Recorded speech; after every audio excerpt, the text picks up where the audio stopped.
नमस्कार मित्रांनो, मानवी स्वभाव आणि भावनांचे अथांग विश्व किती गूढ आहे आणि तितकेच रोमांचक आहे ना. कधी कधी आपण एखाद्या व्यक्तीच्या इतके जवळ असतो की आपल्याला वाटते आपल्याला त्यांच्याबद्दल सर्व काही माहीत आहे, पण प्रत्यक्षात त्याच्या मनात भावनांचा एक असा महासागर निर्माण होतो आणि तो उसळता असतो त्याचा आपल्याला थांग पत्ता सुद्धा लागत नाही. विशेषतः स्त्रियांच्या बाबतीत आसुसलेली आहे समाधान मिळतं हे लिंगरिंग टच सांगत असतात की ती तुमच्या आसपास किती सुरक्षित आहे, कम्फर्टेबल आणि उबदार वाटते. ती तुमच्यापासून स्वतःचा हात किंवा शरीर बाजूला घ्यावंसं वाटत नाही. हा स्पर्श म्हणजे तिच्या मनाची ती व्याकुळता आहे जी शब्दात व्यक्त होऊ शकत नाही. म्हणूनच ती स्पर्शाच्या भाषेचा आधार घेते.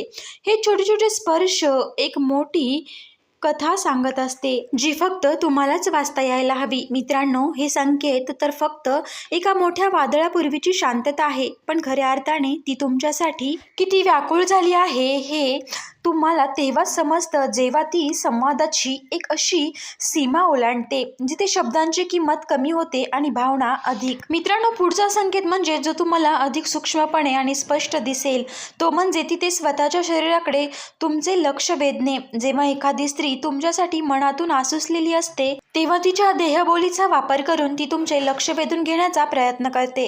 हे मानवी मानसशास्त्राचे अतिशय सुंदर आणि नैसर्गिक सूत्र आहे. हे साखळीशी खेळत राहील, तिच्या ओठांवरून वारंवार बोट फिरवेल किंवा ओठ चावेल. बसताना तिची बसण्याची पद्धत अशी असेल की ज्यामुळे ती अधिक आकर्षक दिसेल. हे सर्व कदाचित ती तुमच्या समोर असताना ती वारंवार स्वतःचे केस एका बाजूला करेल जेणेकरून तिची मान उघडी पडेल आणि ती तुमचे लक्ष तिथे जाईल. ती तिच्या गळ्यातील दागिन्यांशी किंवा हाताळत असते. जाणीवपूर्वक हे करत नसेल, पण तिचे शरीर तुमच्यासाठी प्रतिसाद देत असते कारण तिला तुमच्या नजरेत स्वतःबद्दल ते विशेष कौतुक आणि ओढ पाहिजे असते.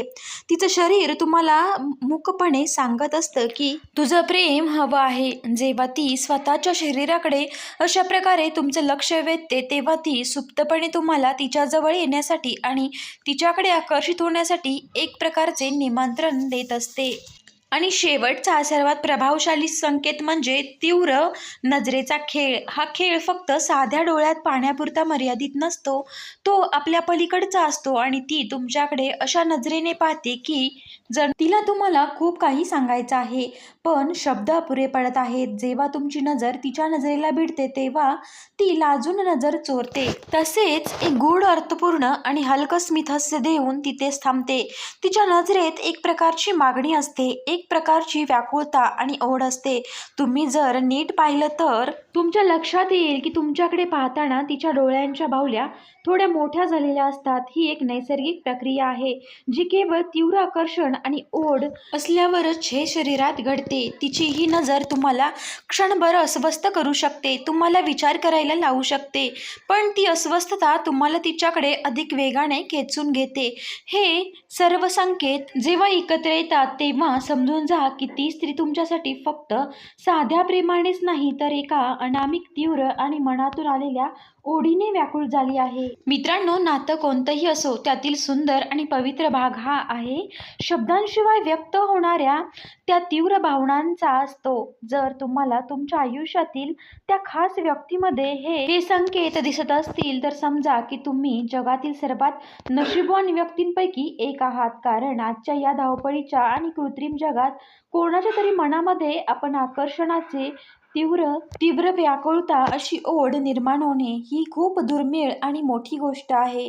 पण हे नेहमी लक्षात ठेवा, हे संकेत ओळखणं फक्त या प्रवासाची पहिली पायरी आहे. त्या पुढचा प्रवास तो अत्यंत जबाबदारीचा आणि आदराचा आहे. विश्वासाचा आणि त्या खऱ्या प्रेमाचा असायला हवा. जेव्हा तुम्हाला मनातून जाणवेल की ती तुमच्यासाठी आसुसलेली आहे तेव्हा तिचा तो सन्मान, ती सुरक्षितता आणि तीच माया द्या ज्याची ती मनापासून हकदार आहे. नाती ही एखाद्या फुलासारखी नाजूक असतात. त्यांना आदराच्या आणि प्रेमाच्या पाण्याने हळुवारपणे जपलं की ती आपल्या आयुष्यात कायमचा सुगंध भरतात. तुमच्या आयुष्यातही अशी एखादी व्यक्ती असेल तर हे संकेत नक्कीच तपासा आणि नात्याला केवळ आपल्या आकर्षणाचा नाही तर आत्मिक ओढीचा आणि एका नवीन उंचीवर नेण्याचा प्रयत्न करा. मित्रांनो, तुम्हाला हा व्हिडिओ आवडला असेल तर लाईक, शेअर आणि सबस्क्राईब करायला विसरू नका. व्हिडिओ पूर्ण पाहिल्याबद्दल तुम्हा सर्वांचे मनापासून धन्यवाद. पुन्हा भेटूया नवीन व्हिडिओसोबत. तोपर्यंत सर्वांना श्री स्वामी समर्थ.